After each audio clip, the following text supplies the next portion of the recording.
అందరికీ కనుమ పండుగ శుభాకాంక్షలు.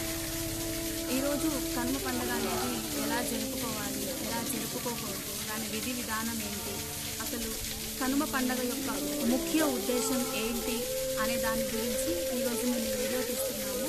ఈరోజు మనం మా అమ్మమ్మ వాళ్ళ ఊర్లో ఉన్నాము, విసుదల గ్రామము, పేరేచెర్ల, గుంటూరు జిల్లా. సో ఇక్కడ మేము శివాలయం దగ్గరకు వచ్చాము. మా ఆవుని తీసుకొని మా శివాలయానికి వచ్చాము. ఇక్కడ మా ఆవుకి, మా గోవుకి, అందులో స్పెషల్లీ ఇది గిరి ఆవు అని అంటారు. శ్రీకృష్ణుడు ఈ యొక్క ఆవు యొక్క పాలని తాగాడని ప్రతీతి. సో ఈ ఆవుని మనం ఎలా పూజ చేసుకుంటాము, దీని విధి విధానం ఏంటి, ఆవు యొక్క స్పెషాలిటీ ఏంటి, వీటన్నింటి గురించి మనం డీటెయిల్గా తెలుసుకోవాలి.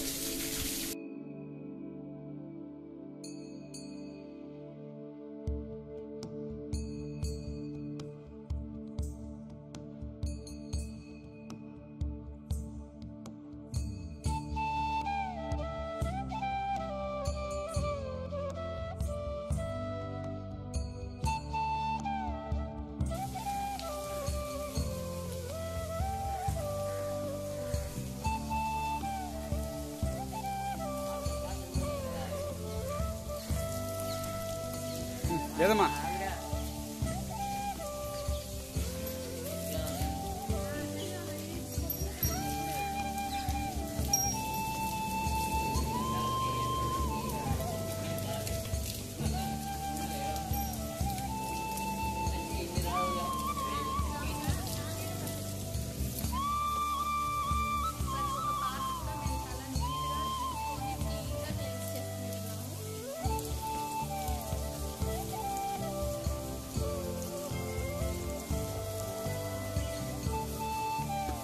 మా గిరి ఆవు పేరు లక్ష్మి. మా లక్ష్మి శుభ్రంగా స్నానం చేస్తుంది. మేము నీట్గా స్నానం చేపించేస్తున్నాము. చాలా వాటర్ తోటి ఫ్రెష్గా స్నానం చేస్తుంది. కనుమ పండుగ పూజకి రెడీ అవుతోంది. అండ్ మీకు నేను ఒక ఇంపార్టెంట్ విఐపిని పరిచయం చేస్తున్నాను. మా లక్ష్మి యొక్క సన్, ఆయన పేరు నందు. లెట్స్ సీ నందు. హలో నందు. అండ్ మా అమ్మగారు తుడుస్తున్నారు లక్ష్మిని చక్కగా. అందరం కలిసి రెడీ చేస్తున్నాము. ఈ పూజా కార్యక్రమం మొత్తం కూడా గంగా భ్రమరాంబ సమేత మల్లేశ్వర స్వామి దేవస్థానము, విసుదల గ్రామము, మా శివాలయంలో జరుగుతోంది. ఇక్కడ నంది చాలా స్పెషల్. ఈ నందికి ఒక స్టోరీ కూడా ఉంది. లేటర్ మనం ఆ స్టోరీ మీద కూడా ఒకటి వీడియో చేయొచ్చు. ఈ నంది ఉన్నంత అందంగా ఇంకా ఎక్కడ ఏ నంది లేదు అని అంటుంటారు. తిరుపతి గుడి సంబంధించినటువంటి వాళ్ళు కూడా ఈ నందిని చూసి చాలా అందంగా ఉన్నాడు ఈ నంది అని అన్నారంటే. ఇది రాతి నంది, యాక్చువల్గా పెయింట్ చేశారు. చేసి ఉండకపోయి ఉంటే మనకి ఆథెంటిక్ నంది దాని యొక్క అందం ఇంకా ఎన్హాన్స్ అయి ఉండేదేమో, ఆర్టిఫిషియల్ పెయింట్స్ లేకుండా. అండ్ మనం మల్లేశ్వర స్వామి దేవస్థానంలోకి వచ్చాము. గంట కొడతాం. గంగా భ్రమరాంబ సమేత మల్లికార్జున స్వామి దేవస్థానం, విసుదల గ్రామం, శ్రీ మల్లేశ్వర స్వామి.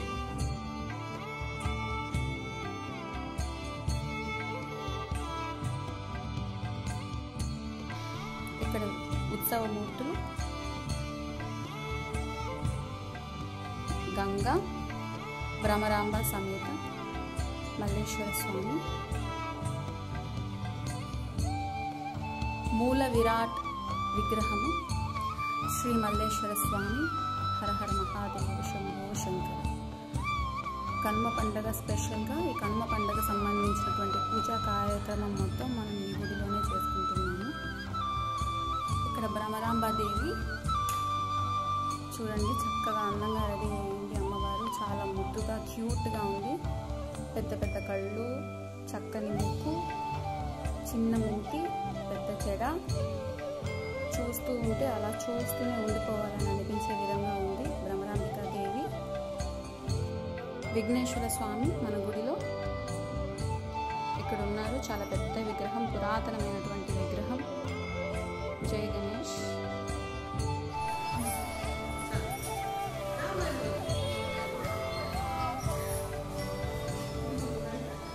మా గోమాత చక్కగా రెడీ అయిపోయింది. మా వరద పూలదండ వేసి చక్కగా రెడీ చేసింది.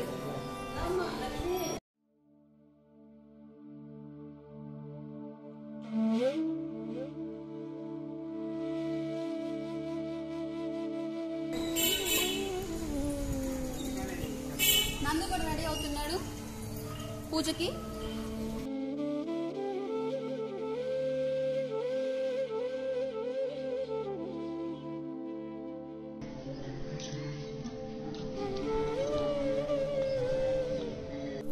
ఇలా ఆవు యొక్క గోవు యొక్క ఒక్కొక్క భాగంలో ఒక్కొక్క దేవతా స్వరూపం అనేది నిక్షిప్తమై ఉన్నది. అలాగే మనం కడుపు చూసుకున్నామంటే గోమాత యొక్క కడుపు సాక్షాత్తు పరమేశ్వరుడు కొలువు తీరినటువంటి కైలాసంతో సమానమైనదిగా మన ఋషులు యతులు భావించి ఉన్నారు. కాబట్టి ఆవుని మనం పూజ చేసుకుంటే చాలు. మనం సపరేట్ గా ఏ గుళ్ళకి గోపురాలకి పెద్దగా తిరగడానికి మనకి టైం లేకపోయినా కానీ కూడా పొద్దున పూట మనం అందరూ ఆవు పూజ చేసుకోవడం వలన, గో పూజ చేసుకోవడం వలన అన్ని పుణ్యక్షేత్రాలు దర్శించినటువంటి పుణ్యాన్ని, ఆ భాగ్యాన్ని మనం పొందగలగచ్చు. కాబట్టి అందరూ కూడా ఇంటికి ఒక ఆవుని పెంచుకోవడం అనేది చాలా ఇంపార్టెంట్. ఒకవేళ అలా కుదరకపోయినా కూడా దగ్గరలో ఉన్న గోశాలలు లేదంటే మనకు రోడ్లో తిరుగుతున్నట్టు అలాంటి ఆవులు వీటన్నింటినీ మనం కొంచెం ధాన్యం పెట్టడం, కొంచెం తిండి పెట్టడం, వాటిని గౌరవించడం, దీని వలన కూడా మనకి సేమ్ పుణ్య ప్రాప్తి అనేది కలగడానికి అవకాశం ఉంది. మాతలోనే సకల దేవతలు, సప్త ఋషులు కొలువై ఉన్నారు అనేది ప్రతీతి. ఏ ఒక్క భాగంలో, గోమాత యొక్క భాగంలో ఏ ఏ దేవతలు నిక్షిప్తమై ఉన్నారో ఈ రోజు నేను మీకు సవివరంగా ఎక్స్ప్లెయిన్ చేస్తాను.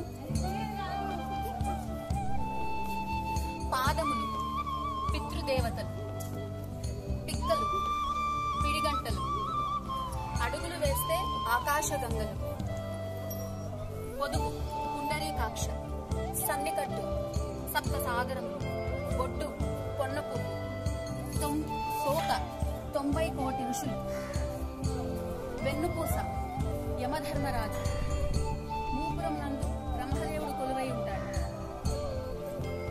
కొమ్ములు కోటి గుడులు, కళ్ళు కలువరేఖ, ముక్కు సిరి, దంతములు దేవతలు, పళ్ళు పరమేశ్వరుడు, నాలుక నారాయణ స్వరూపం, ముఖము లోకనిధి.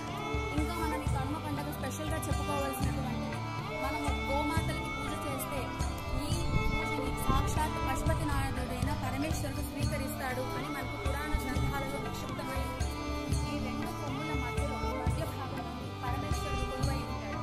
ఈ పరమేశ్వరుని మనం ఈరోజు కనుక పూజించుకుంటే మనం సాక్షాత్ ఆ పశుపతి నాథుని సేవించిన విధంగానే మనకి పుణ్యం అనేది దక్కుతుంది. ఆవు యొక్క 4 పాదములు మనం పితృదేవతలని, పిక్కలు పిడిగంటలని చెప్పుకున్నాము. ఇలా ఆవు యొక్క 4 కాళ్ల కింద నుంచి దూరడం అనేది మోక్షద్వారం అంటారు.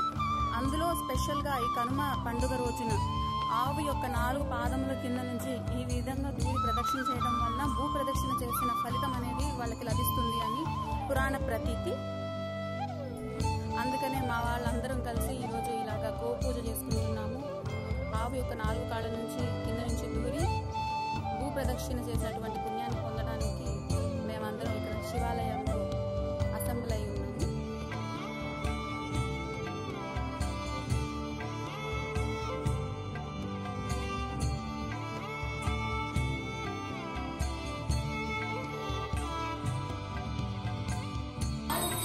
ముఖము కన్నా వెనుక భాగానికి చాలా ఇంపార్టెన్స్ ఉంది. వెనుక భాగాన్ని ఇలా కట్ చేసి ముట్టుకోవడం ఆవు యొక్క వెనుక భాగాన్ని లక్ష్మీదేవితో కంపేర్ చేస్తారు. అందుకే గోమయాన్ని కూడా లక్ష్మీదేవి, శ్రీ మహాలక్ష్మి మనం అనుకుంటాము. అండ్ తిరుపతి కూడా మనం ఇలా అనుకోవడం వల్ల మనం తెలిసి చేసిన పాపములు, తెలియక చేసిన పాపములు అన్నిటి నుంచి ప్రక్షాళన పొందడానికి మనకి అవకాశం ఉంది. చూడండి, లక్ష్మిని మా తమ్ముడు వాళ్ళ పిల్లలు, మా పాప చక్కగా చేత్తో పట్టుకొని తీసుకెళ్లిపోతున్నారు. లక్ష్మి చాలా మంచిది. మీరు పూజ మొత్తం చూసినట్లయితే ఎక్కడ కూడా ఎవరిని కూడా కొంచెం కూడా ఇబ్బంది పెట్టలేదు పాపం.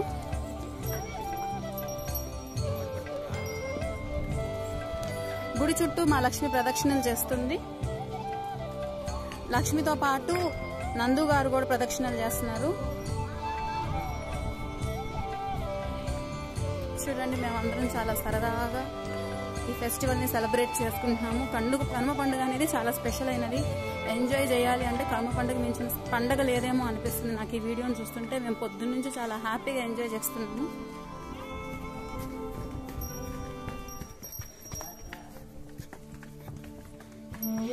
లక్ష్మి చాలా ఫాస్ట్గా ఉంది.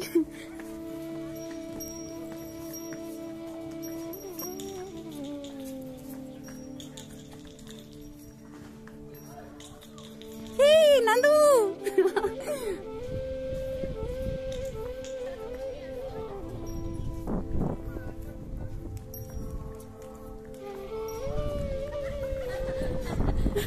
నందు అల్లరి చేస్తున్నాడు.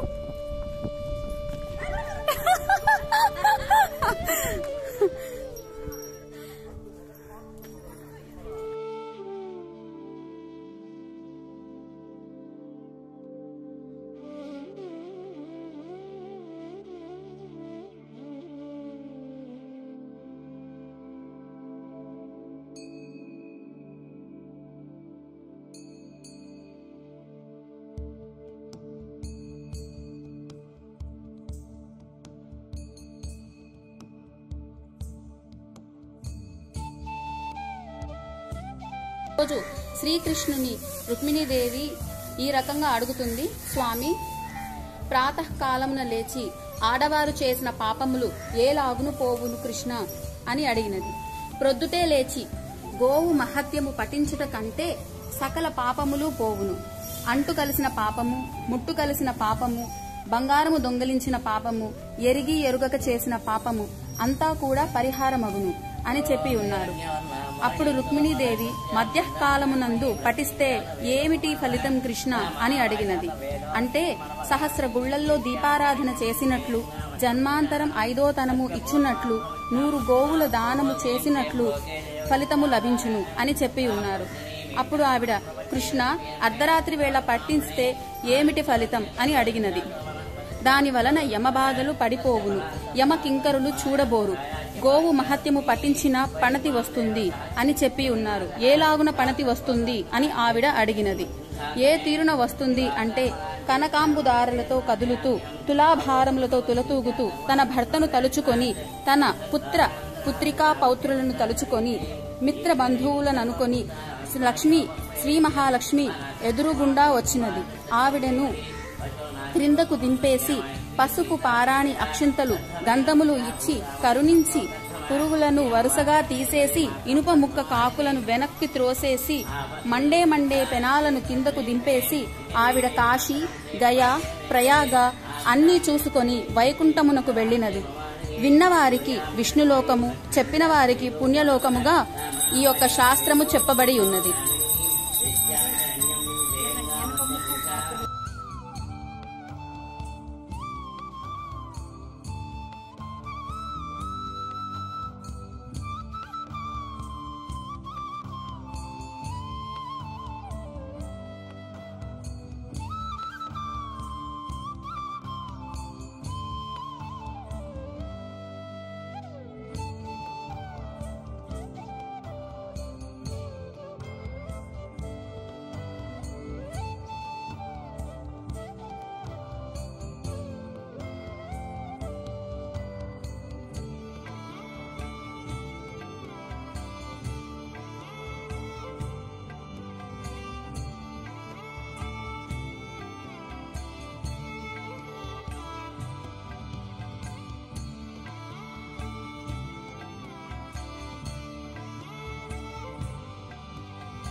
ఆవు పాలల్లో పంచామృతాలు కొలువై ఉంటారు. ఇక్కడ మన లక్ష్మి ఫ్రెష్ గా గోమయము వేసింది. గోమయము శ్రీ మహాలక్ష్మి అని మనం భావిస్తాము. అందుకనే మనం ఏ వ్రతాలు చేసినా ఏ పూజలు చేసినా కూడా గోమయంతో అలిగిన తర్వాతే దేవత విగ్రహాలను స్థాపించడం, మండపారాధన చేసుకోవడం ఇలాంటివన్నీ మనం చేసుకుంటూ ఉంటాము. అండ్ ఏ పూజకైనా కానీ కూడా మనం పంచామృతాలు ముఖ్యంగా యూజ్ చేసేది ఆవు పాలు, గోమయము శ్రీలక్ష్మి, ఆవు పాలు పంచామృతం. ఈ రకంగా కనుమ పండుగని పురస్కరించుకొని గోమాత యొక్క పూజా విధి విధానం గురించి మనం సంక్షిప్తంగా ఈరోజు మనం ఈ వీడియోలో తెలుసుకున్నాము. ఇప్పుడు మనం ఉన్నటువంటి పాండమిక్ సిచ్యువేషన్లో అందరం కూడా ఇమ్యూనిటీ కోసమే యుద్ధం చేస్తున్నాము. హెల్త్ కోసమే మన యొక్క సెర్చ్ అనేది డిపెండ్ అయిపోయింది. కాబట్టి కంప్లీట్ హెల్త్ అనేది రావాలి, ఇమ్యూనిటీ పెరగాలి అని అంటే కనుక మనకి ఈ శాస్త్రబద్ధమైనటువంటి ఆచార శాస్త్రాలను, విధి విధానాలను మనం పాటించడం వలన సంపూర్ణ ఆయుర ఆరోగ్యాలను మనం చాలా సులభంగా పొందవచ్చు. గో సంతతి పెంచుకోవడం వలన మనకి ఆరోగ్యం, ఆయుష్ పెరుగుతుంది అని చెప్పడంలో ఎలాంటి సంశయము లేదు. మనకి సైంటిఫికల్గా కూడా ప్రూవ్ అయింది ఏంటి అంటే కనుక పంచగవ్యాలని, అంటే గోవు నుంచి వచ్చేటటువంటి ప్రోడక్ట్స్, ఆవు పాలు, ఆవు పెరుగు, ఆవు నెయ్యి, ఆవు పంచితం, గోమయం అంటే ఆవు పేడ, వీటన్నింటినీ మనం యూజ్ చేయటం వలన మనకి కంప్లీట్ ఆయుర ఆరోగ్యాలు వస్తాయని సైంటిఫికల్గా కూడా అయింది. ప్రతి ఒక్కళ్ళు వీలైన వాళ్ళందరూ కూడా ఒక గోమాతని పెంచుకోవడం అనేది చాలా విశిష్టమైనటువంటి. కాకపోతే ఇది కొంతమందికి కుదరవచ్చు. ఇప్పుడు సిటీ కల్చర్ రావడం వలన, అపార్ట్మెంట్స్లో ఉండడం వలన అది అందరికీ కుదరకపోవచ్చు. కాబట్టి పల్లెటూళ్ళలో నివసించే వాళ్ళు ఎవరైతే ఉన్నారో, లేదంటే టౌన్లో ఉండి కూడా కాస్త గార్డెన్ ఏరియా ఇదంతా ఉన్నవాళ్ళు ఒక గోవును తెచ్చుకొని పెంచుకోవడం వలన వాళ్ళకి ఆ గోవు నుంచి వచ్చే గాలి నుంచి కూడా ఇమ్యూనిటీ పెరుగుతుంది అని చెప్పడంలో ఎలాంటి అతిశయం అనేది మనకి లేదు. కానీ ఇలా పెంచుకోవడం వీలు కాని వాళ్ళు కనీసం మీకు దగ్గరలో ఎవరైనా గోవుల్ని పెంచుతూ ఉంటే గోగ్రాసాన్ని ఇవ్వడం కానీ, లేదంటే ప్రతి ఒక్కరికి కూడా దగ్గరలో గోశాలలు అనేవి ఈరోజు ఉంటున్నాయి. ఆ గోశాలల దగ్గరికి వెళ్ళి వాటికి గోగ్రాసాన్ని సమర్పించడం కానీ, లేదంటే గోవు యొక్క సంరక్షణార్థం కొంత మీకు వీలైనంత అమౌంట్ని ఇంత అని ఫిక్స్డ్గా పెట్టుకొని నెలకింత అని పెట్టుకొని ఇవ్వడం వల్ల కానీ, అలా వన్స్ ఇన్ అ వైల్ ఒక మంత్లో ఒకసారి మీరు వెళ్ళేసి గోగ్రాసానికి సంబంధించినటువంటి అమౌంట్ ఇట్లాంటివి ఇచ్చేయవచ్చు, గోవుల్ని దర్శించవచ్చు. పైన గోవుకి మనం ఎప్పుడైతే తినిపిస్తూ ఉంటామో ఆహారాన్ని, ఆ ఆవు నాలుకతోటి ఇలా స్పృశించడం వలన మన అరచేతిని మన జాతకంలో ఉండేటటువంటి లోపాలన్నీ పోయి కూడా, మన జాతకంలో ఉన్నటువంటి దోషాలన్నీ కూడా పోయి మంచి ఉన్నతమైనటువంటి జాతకం మన సొంతం అవుతుంది అని శాస్త్రాలలో రాసి ఉంది. ఇలా చెప్పుకుంటూ పోతే 1, 2 అని లెక్క పెట్టలేనన్ని, 1-2 గంటల్లో సంక్షిప్తంగా వివరించలేనటువంటి లాభాలు, అంటే మైథలాజికల్గా, మోరోవర్ సైంటిఫికల్గా, మెడికల్గా కూడా మనకి ఎన్నో ఉన్నాయి. కాబట్టి ఈ కనుమ పండుగ శుభాకాంక్షల్ని మరొక్కసారి మీ అందరికీ నేను మనస్ఫూర్తిగా తెలియజేసుకుంటూ, గోమాతని అందరూ పూజిద్దాం, గోమాతను తల్లిగా భావిస్తాం. కాబట్టి మనం ఈ గోపూజని చేసుకుంటాం.